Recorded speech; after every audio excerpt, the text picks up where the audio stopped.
Something in your house right now is working at full capacity, only you would never know it. It can do 9 trillion calculations every single second.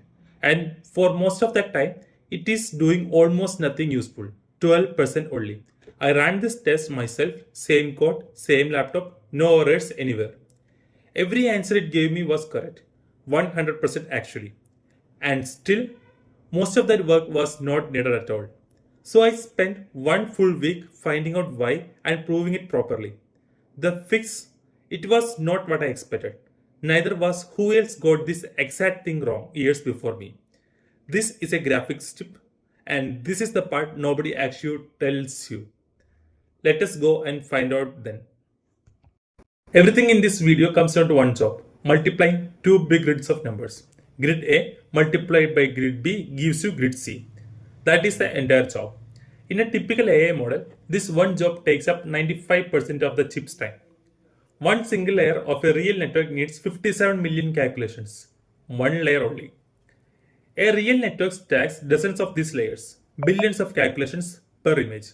So, step 1, do this job the normal way on the CPU already inside your laptop. For one grid multiplication, that chip takes more than 10 seconds. The obvious next move, try the graphics card instead. The graphics chip does the same job in 3 milliseconds.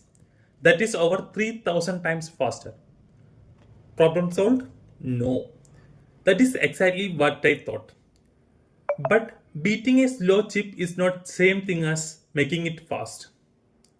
What if we compare it against what this exact chip can actually do? NVIDIA's own software does the same job in zero point 0.4 milliseconds.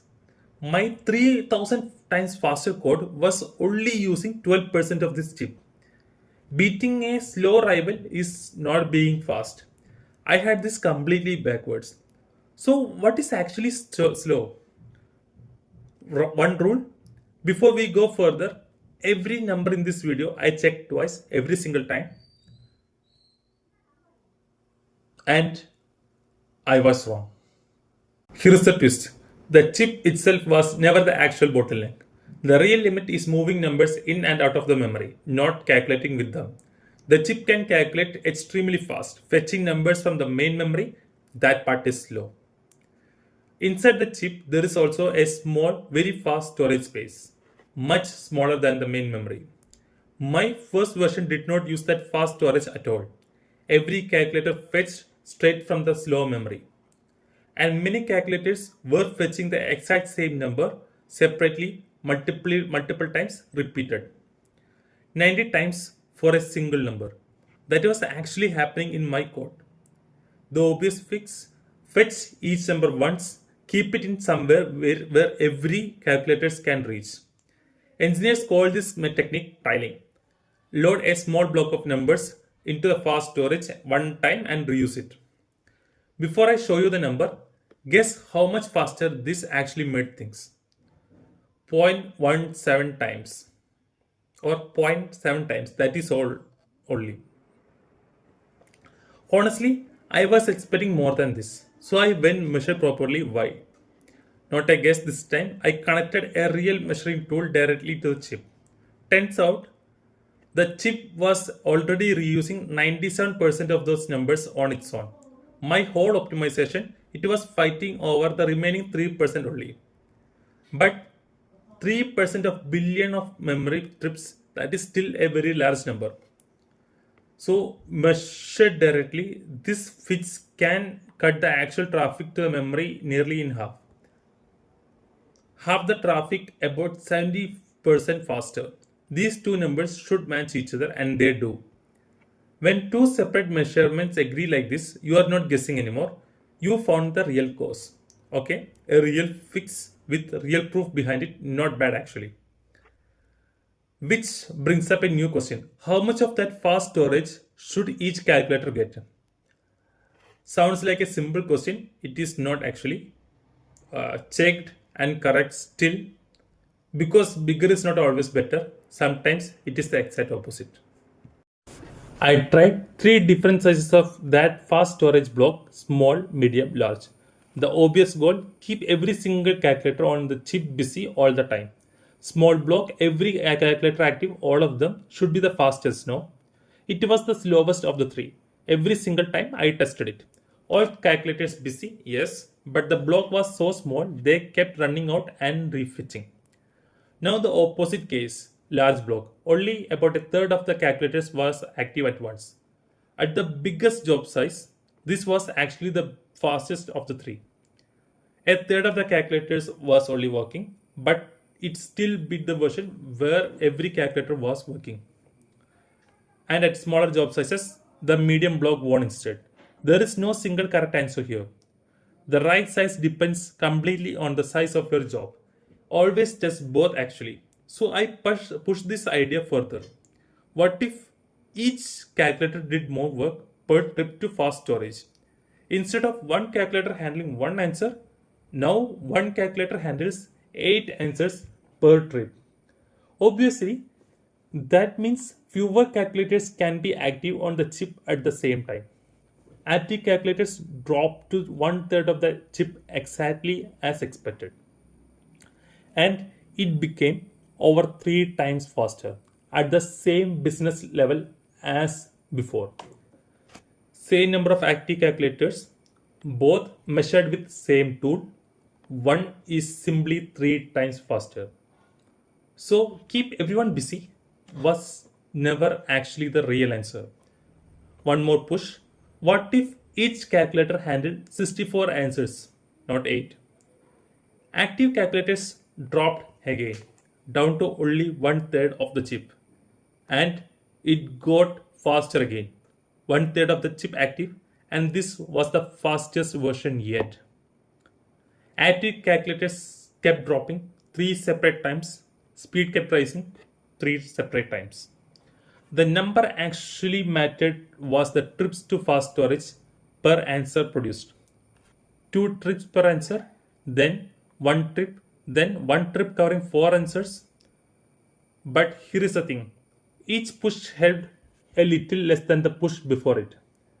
Trips per answer dropped 4.5 times, speed only rose by 1.3. So something else was now the limit, not trips to the memory, something new entirely. Still checked, still correct at every single step. More busy calculators was never the actual goal. Fewer wasted trips, that was the goal again. Time to go and find this new bottleneck. 3 steps, 3 surprises. One third of the chip active and still the fastest we had seen. It still does not feel right actually. So I stopped guessing. So I stopped guessing and looked directly at what the chip was doing in real time. It was not calculating itself. That part was only a third busy at most. But overall, the chip looked much busier than that. Something else was filling that gap. It was spending time figuring out where to fetch from, not doing the actual calculations. I find 4 calculators all reaching for exact storage lane every single time. And I found this simply by reading my own code before running any measuring tool even. The fit sounds strange, honestly. Add one extra, completely unused storage slot. That one unused slot breaks the exact pattern that was causing everyone to queue up. I measured this directly. 1.5 times fewer queue ups proven properly. A proven fix. So naturally, it should be faster, no?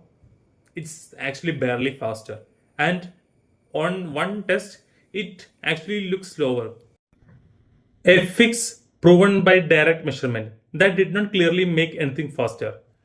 Before blaming the fix itself, I checked whether my measurement was the actual problem. Same exact code, run twice. First run, 2253 seconds. Second run, 4528, nearly the double. Laptop chips slow themselves down when they get hot. That is simply how they work.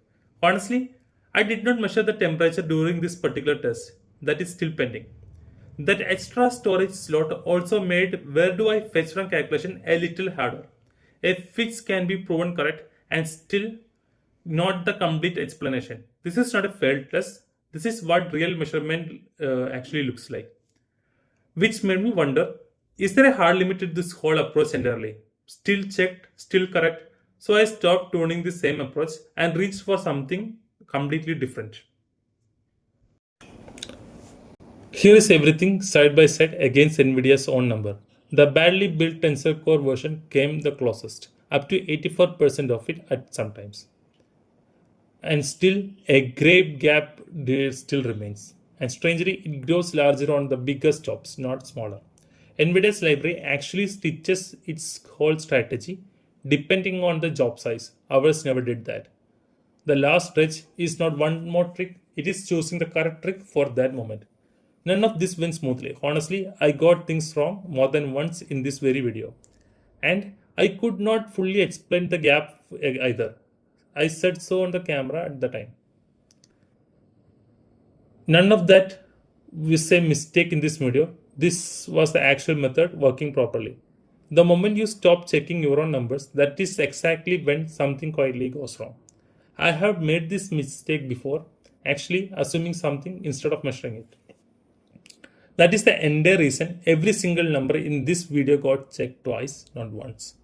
Not because I am extra careful only, but because I have been wrong before and I know it. So that is my actual advice. If you take away only one thing from this video, check the numbers. Do not just test the code only because it ran without errors. This is exactly why I check my own numbers against a slow, trusted version every single time. Remember that chip running at 12% right at the start? By end, it reached 84%. The real reason was never to be smarter. It was check everything every single time. I'm sure I have got something wrong somewhere in this video too. Tell me where in the comments. If you want to see what is still unproven, the next video had already started. Bye.